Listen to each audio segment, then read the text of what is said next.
This is Dr. Neil Burney. He lives in Bermuda, a stunning Atlantic island 640 miles east of North Carolina, USA. So now He spent the last 30 years practicing veterinary medicine, but now he's transferring his veterinary skills to help save, protect, and learn more about the incredible marine life of Bermuda's ocean. This is a completely wild shark. Alongside his dedicated ocean vet team are a number of scientists, marine biologists, off the back fin. and specialist master divers, helping to perform a number of unique and dangerous procedures in a bid to safeguard critically important marine species. Together, the team will be fitting satellite tags to huge tiger sharks, saving precious green turtles, dissecting giant blue marlin, and obtaining unique toxin samples from 45-ton migrating humpback whales. Yay! Whoa! My knees are like jello. Yes, man. This is Bermuda, home to Dr. Neil Burney, the ocean vet.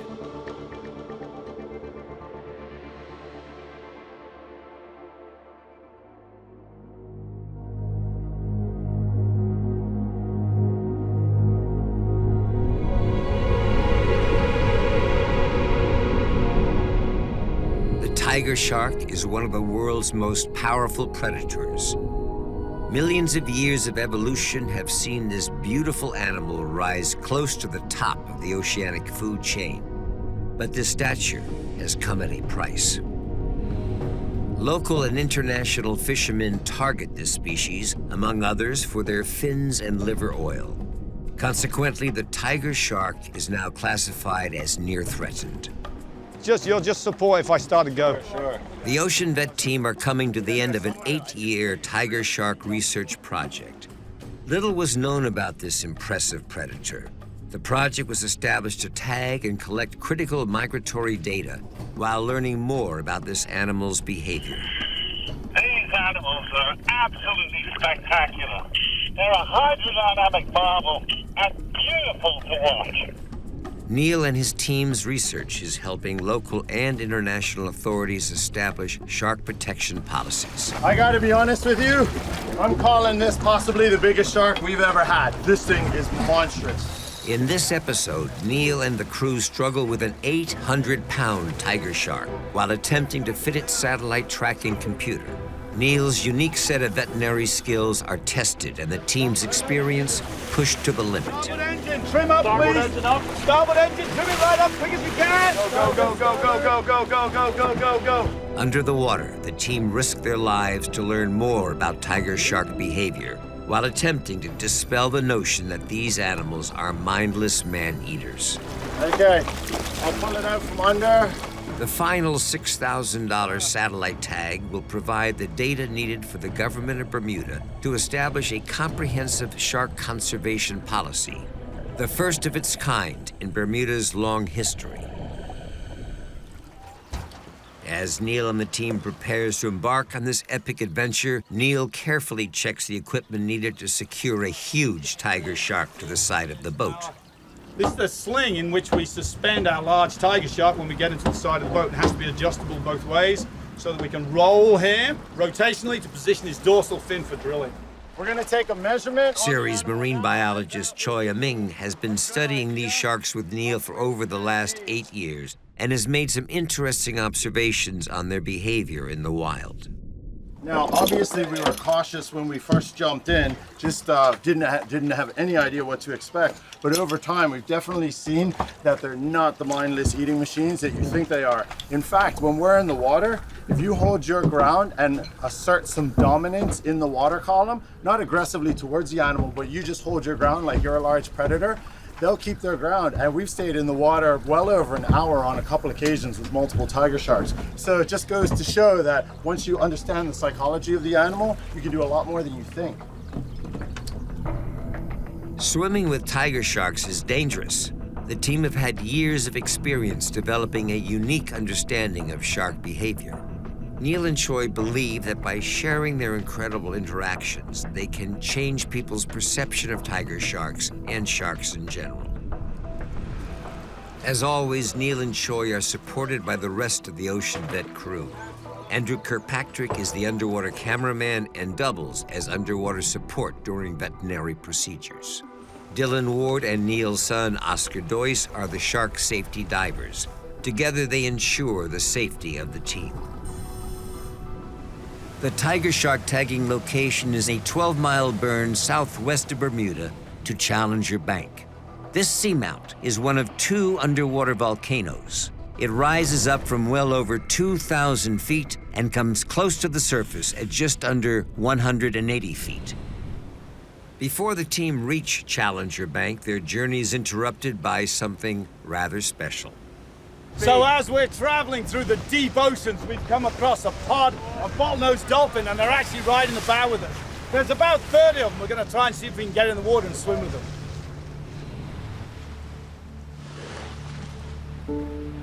These bottlenose dolphin are actually a specialized subspecies of deep diving dolphin. The dive patterns of these mammals correlate with vertical nightly migrations to over 6,500 feet. They hunt for prey on the steep-sided Bermuda pedestal. The opportunity to interact with such a subspecies is extremely rare. As always, Neil manages to do so in his own unique style.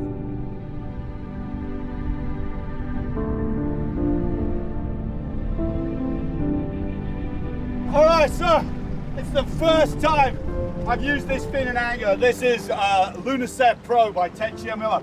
This thing makes you swim like a dolphin, and I swear, that dolphin, we think it was a big male, came in as if to say, "What in heaven is that thing? Let me take a closer look." And he came right up, and then we swam across each other, and we swam together. It was incredible, just man. So good. Wicked. It was exactly what I wanted to do with this fin.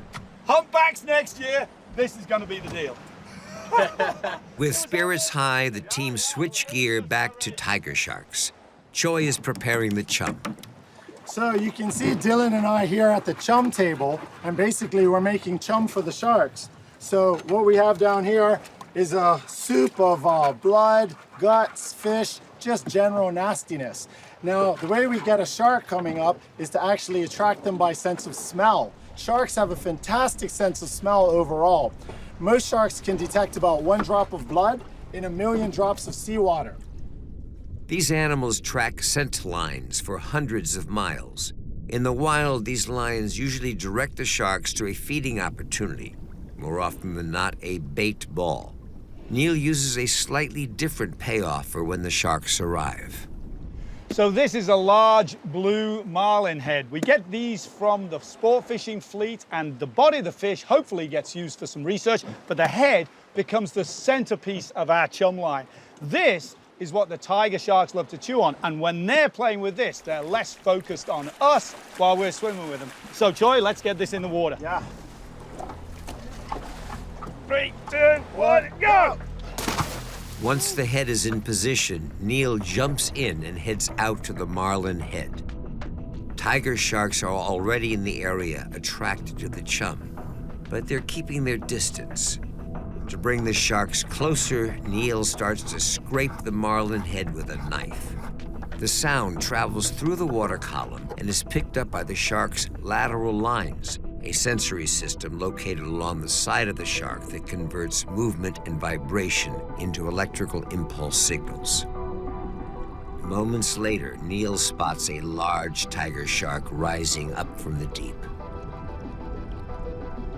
So while I was scraping the head, one of the sharks did come up and say hello, but he headed back down to the deep. So now I'm going to send this little chew toy down for him to play with, and then hopefully bring him up to the surface where we can get in the water, swim, and observe the behavior of these animals up close. Neil's tried and tested methods have now brought multiple sharks right up to the marlin head. Their interest in the bait is now at the critical level. It's only once the sharks are engaged with a bait like this that Neil and Choi feel happy to enter the water. Okay, so in the last few moments, we've had 3 tiger sharks turn up in our chum line. So we're getting ready to get in the water and swim with them. Why would we want to get in the water and swim with 3 large tiger sharks? We want to observe their behavior, how they interact with one another. Very little research has been done on this, and we aim to increase that amount of knowledge. People think, is it dangerous? Well, if you appear to be dead, dying, or dumb, then you deserve to be on the tiger shark's menu. But we're going to act like other sharks. We're going to swim at them if they swim at us. We're going to show you that they're not to be feared, that they're to be respected. We want you to like these fish so you don't kill these fish. It's clear from the outset why Neil and Choi enter the water during this period of high activity. Over the years, they have learned that the bait draws the attention of the sharks away from themselves. Where most people would consider this to be the worst time to jump in, it is in fact by far the best. The animal's inquisitive nature allows Choi the opportunity to take some photographs. These will be cross-referenced against Neil and Choi's database of shark photos and enable the team to see which individuals are back in Bermuda from their oceanic migrations. Well, that was amazing. 4 large tiger sharks. One of them's obviously been hooked by somebody else, had a long leader and some spectral line coming off him. But what an amazing experience to see these sharks swimming close to us and to interact with not only with us, but with each other. Just amazing. Whew. Over years of observation, the Ocean Vet team have been able to unwrap some of the secrets of tiger sharks. These animals do show interest in Neil and Choi, but they also carefully watch one another. The animals make behavioral decisions based on the size and actions of other sharks in the area. As one feeds, others patiently wait their turn. By understanding this social order, the sharks accept Neil and Choi as other predators, enabling them to swim with the tigers in relative safety.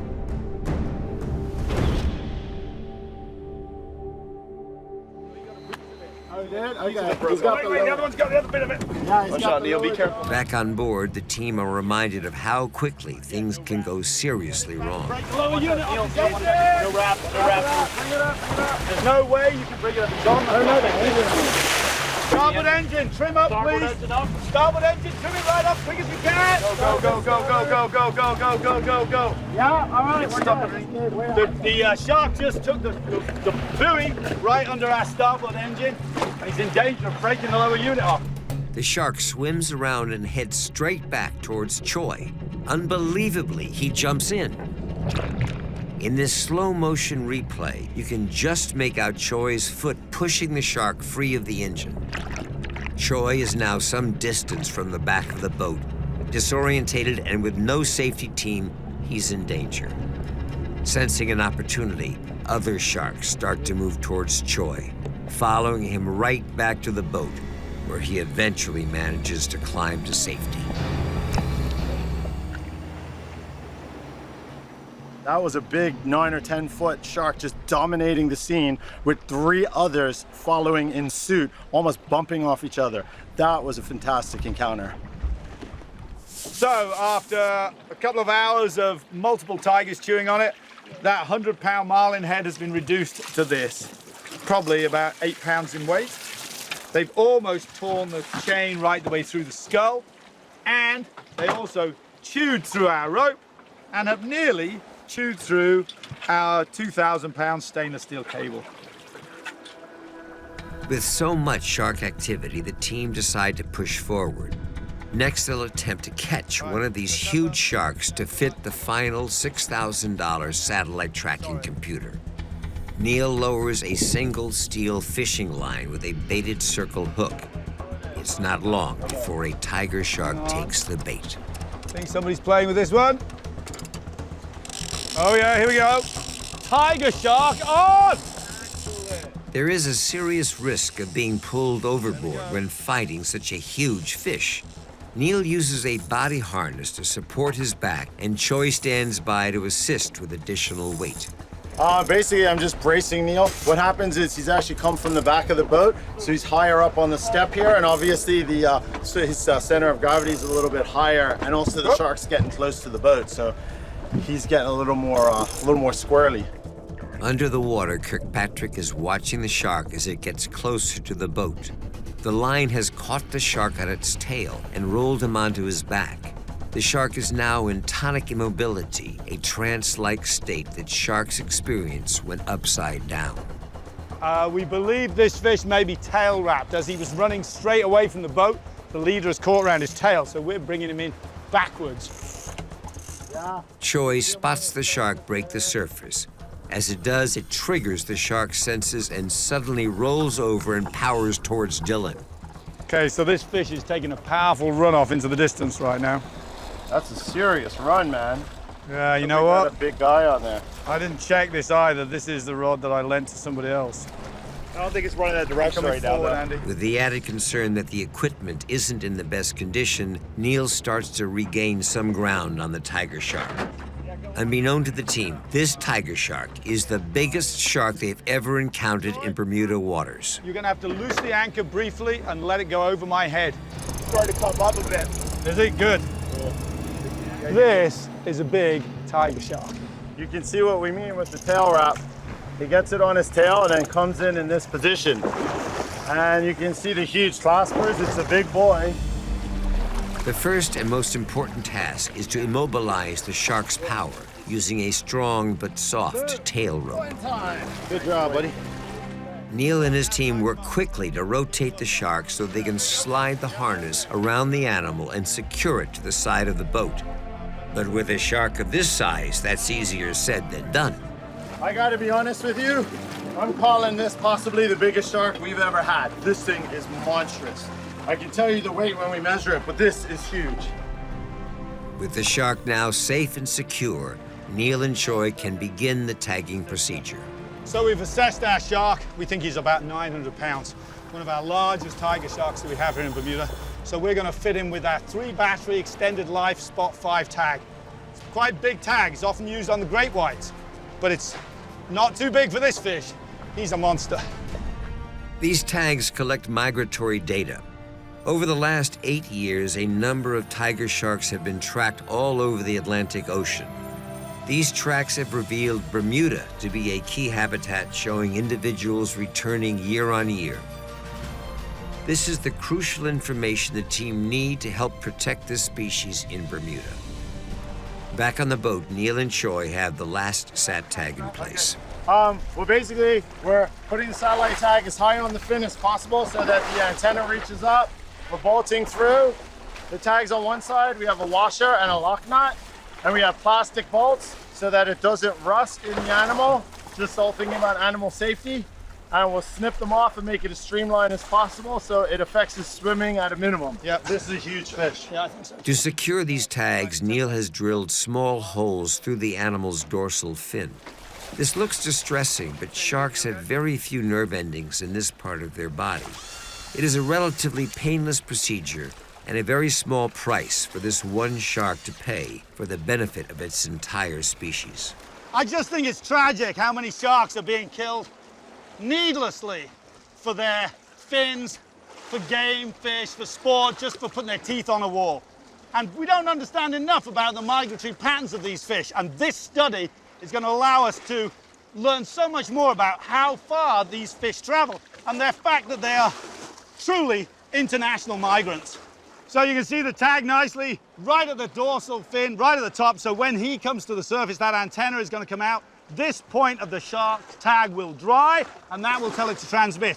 I'm going to trim away the surplus plastic, being careful not to throw it in the ocean where it would add to the plastic pollution that we're already dealing with.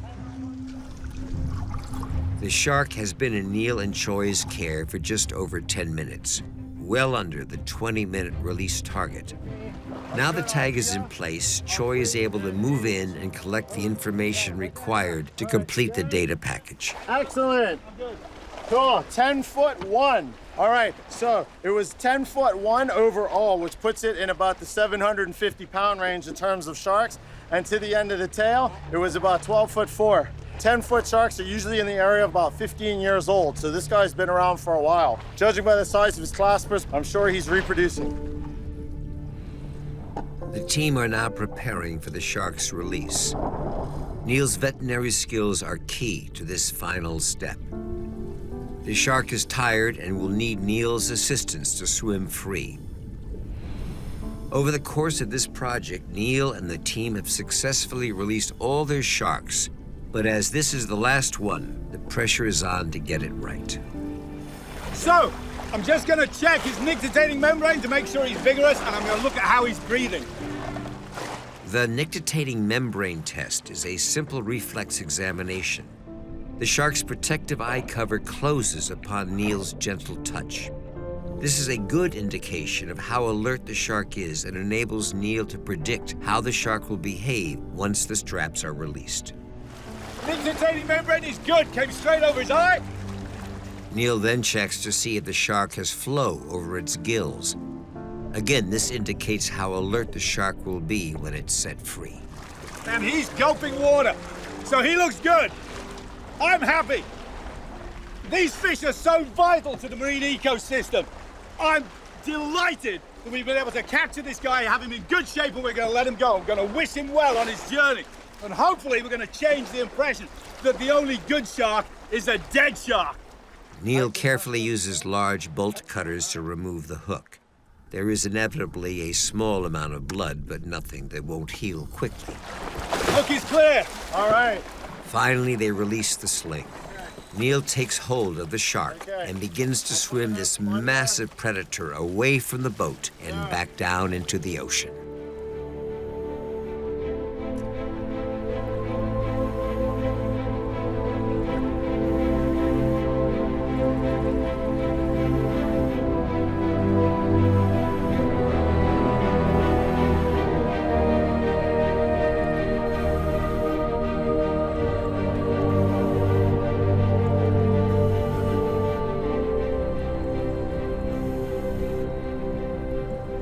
Since the filming of this project, the Bermuda Department of Fisheries has received a comprehensive map of over 100 tiger shark migrations.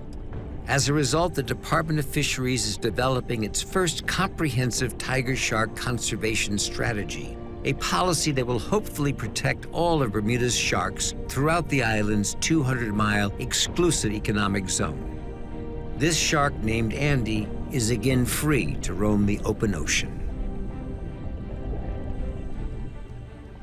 That fish was a bit slow to start. I gave him a push for about 20 meters, and then I could feel him start to kick. And then he started to kick away, and I actually went down with him. And he decided no, he wanted to come back up. He came back up and swam away just at the surface. Some tiger sharks like to cruise the surface. This one did. Woo! Next time on Ocean Vet, Neil and the team delve deep into the world of the mighty blue marlin. Sure he's gonna hold him up? I'm gonna plop the tag. After hours at sea on a mission to protect this species, they successfully placed the first of many satellite tags. That's it, the tag is in. VSAT tag is deployed in this fish. Back on land, they receive a massive blue marlin from the Marlin World Cup and prepare to perform the first ever televised dissection of an Atlantic blue marlin. So here's the swim bladder. We can actually remove it from the fish. The team's goal is to reveal the anatomical secrets of this remarkable ocean giant.